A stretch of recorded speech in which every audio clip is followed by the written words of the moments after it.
میں ان کے قریب گیا مگر انہوں نے منہ پر چادر اوڑھ رکھی تھی، لیکن میرے دل نے گواہی دی کہ یہ شخص جو ہیں یہ حضرت مرزا غلام احمد قادیانی ہے۔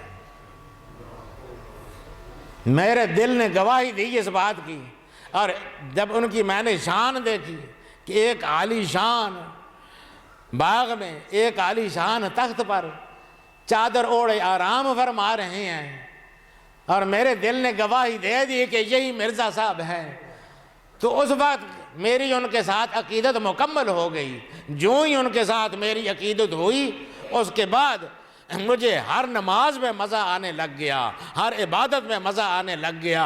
اب میں نماز پڑھتا ہوں، میرا جی نہیں چاہتا ہے نماز چھوڑنے کو۔ اب میں قرآن پڑھتا ہوں، میرا دل نہیں چاہتا ہے تلاوت چھوڑنے کو۔ پہلے تو مجھے مزہ ہی کوئی نہیں آتا تھا، پہلے تو مجھے لذت ہی کوئی نہیں آتی تھی دین کی لذت سے، اسلام کی لذت سے، تو اب میں آگاہ ہوا ہوں، اس لیے میں کیسے چھوڑ سکتا ہوں اس مسلک کو۔ حضرت معظم نے جب اس کی باتیں سنی تو انہوں نے اس کے بھائی عبد الرحمن کو کہا کہ حاجی صاحب اپنے بھائی کو واپس لے جائیں، دلائل کی بات نہیں ہے، یہ دلائل تو میں نے اس کو بتا دیے، وہ اس پر اثر نہیں کرتے ہیں، یہ گمراہ ہو گیا ہے ایک غلط مشاہدے کی وجہ سے۔ اب جب تک یہ کوئی صحیح مشاہدہ نہیں کرے گا اس وقت تک یہ صحیح راستے پر آئے گا نہیں، اس لیے لے جائیں آپ اس کو۔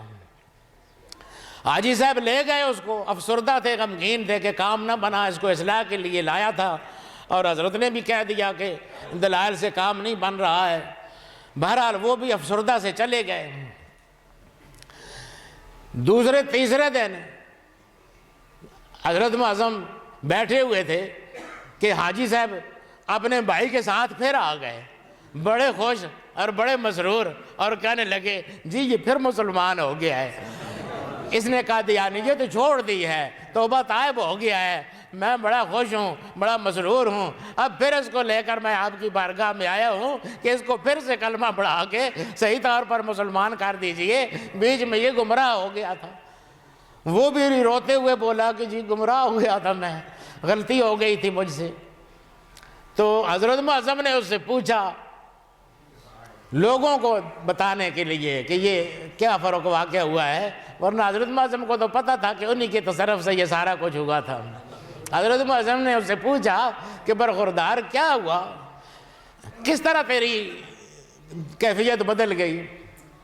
اس نے کہا جی میں جب آپ کے پاس سے گیا واپس تو رات کو سویا تو وہ جو میں نے منظر دیکھا تھا مرزا صاحب والا، وہی منظر مجھے پھر نظر آیا۔ وہی عظیم الشان باغ ہے، اسی عظیم الشان باغ میں اسی طرح عظیم الشان سنہری قسم کی مسحری پڑی ہے، اور اس پر ایک شخص اسی طرح سے چادر اوڑھے لیٹے ہوئے ہیں۔ میں آگے بڑھتے بڑھتے ان کے قریب گیا، پہلے تو میں نے دیدار نہیں کیا تھا، صرف میرے دل نے گواہی دی تھی کہ یہ مرزا صاحب ہیں، لیکن اس دفعہ میرے دل نے چاہا کہ ذرا چہرے سے پردہ ہٹا کے، آرام تو فرما رہے ہیں، ذرا چہرے سے پردہ ہٹا کر دیکھیں تو صحیح، دیدار تو کریں حضرت صاحب کا۔ چنانچہ میں نے جو ہی چادر ہٹائی ان کے چہرے سے تو وہاں مرا ہوا خنزیر پڑا تھا، انتہائی بدبودار قسم کا۔ جو ہی میں نے دیکھا وہ ساری جنت بھی ختم ہو گئی، سارا نظام بھی ختم ہو گیا، اور میں بیدار ہو گیا، ڈر کے خوفزدہ ہو گیا۔ اسی وقت میں نے لا الہ الا اللہ محمد رسول اللہ خاتم النبیین پڑھا، اور پھر طائب ہو گیا اپنے سابقہ نظریات سے۔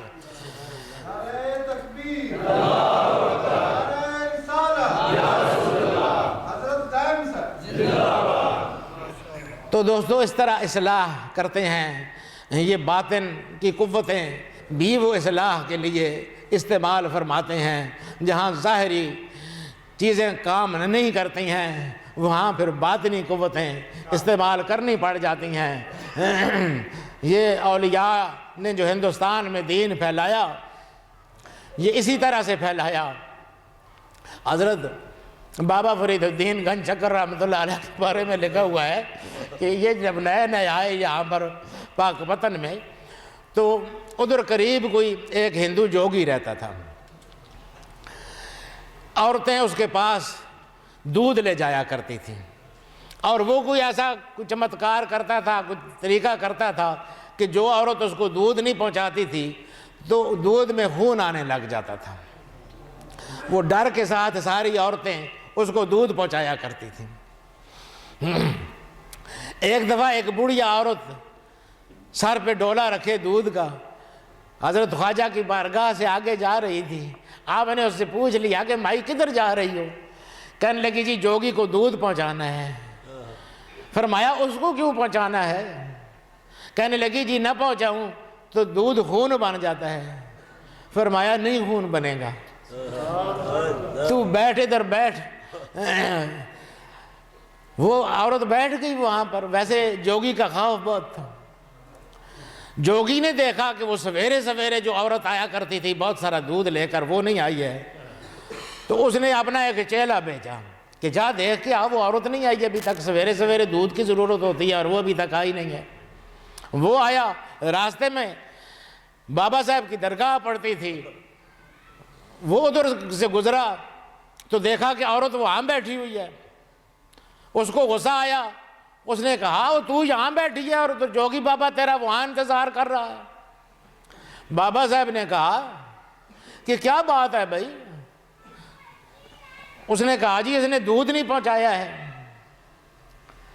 بابا صاحب نے فرمایا کہ بیٹھ ذرا، پہنچا دے گی، ابھی نہیں پہنچایا ہے، پھر تھوڑی دیر بعد پہنچا دے گی، فی الحال تو بیٹھ جا۔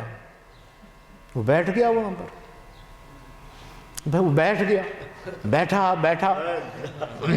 بابے نے پیچھے کہا کہ وہ ایک چیلا بھیجا تھا، وہ چیلا واپس نہیں آیا ابھی تک، کوئی جا کے پتہ کرو۔ ایک اور چیلا آیا، اس نے اس چیلے کو ڈانٹا، پہلے چیلے کو، کہ تو یہاں بیٹھا ہوا ہے، جوگی نے تجھے کس کام کے لیے بھیجا تھا؟ بابا صاحب نے کہا بھئی بیٹھ ذرا، آرام سے بات کرو، بات ہو جائے گی، بیٹھ تو صحیح۔ وہ بیٹھ گیا، بس بیٹھ گیا وہ جوگی ادھر سے آدمی بھیجتا رہا، وہ جو آدمی آئے یہاں بیٹھتا جائے، پھر اس کو واپس جانے کی طاقت نہیں ہوتی تھی۔ جوگی کے سارے چیلے وہاں آ کے بیٹھ گئے۔ آخر میں جوگی خود آیا۔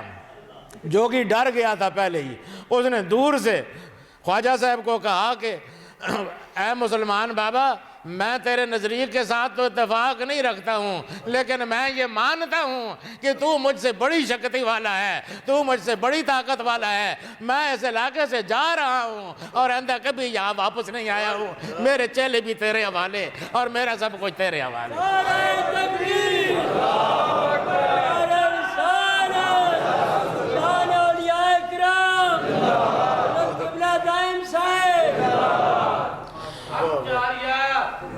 تو دوستو یہ وہ لوگ ہوتے ہیں جو اصلاح کے لیے اپنی کبھی باطنی قوتیں بھی استعمال کر لیتے ہیں، کہ یہ کبھی کبھی ایسے کر لیتے ہیں، ورنہ تو تکلیفیں برداشت کرتے رہتے ہیں، دکھ برداشت کرتے رہتے ہیں، ماریں کھاتے رہتے ہیں، ایک جگہ سے دوسری جگہ جاتے رہتے ہیں، رضا بالقضاء کی کیفیت میں رہتے ہیں۔ وہ کیفیت بھی ہوتی ہے، کبھی وہ ناز والی کیفیت بھی ہوتی ہے، کبھی نیاز والی کیفیت بھی ہوتی ہے، اپنی اپنی کیفیتیں ہیں، اللہ والوں کی مختلف کیفیات ہیں۔ بہرحال میرے کہنے کا مقصد یہ ہے کہ خانقاہیں اصلاح کے مراکز ہوتے ہیں، اور یہاں آدمی آئے تو اصلاح کے نقطہ نظر سے آئے۔ حضرت معظم کی سوانح حیات کو پڑھیں، حضرت معظم کی سوانح حیات کو پڑھیں، یا حضور صلی اللہ علیہ وسلم کی سیرت کو پڑھیں، یا اولیاء کرام کے کسی اور تذکرے کو پڑھیں، صرف وقت گزاری کے لیے نہ ہو، بلکہ اس لیے ہو کہ اس سے ہم نے سبق حاصل کرنا ہے، ان کی تعلیمات سے فیض حاصل کرنا ہے۔ اللہ پاک مجھے اور آپ کو اولیاء کی تعلیمات پر عمل پیرا ہونے کی توفیق عطا فرمائے۔ وآخر دعوانا الحمدللہ۔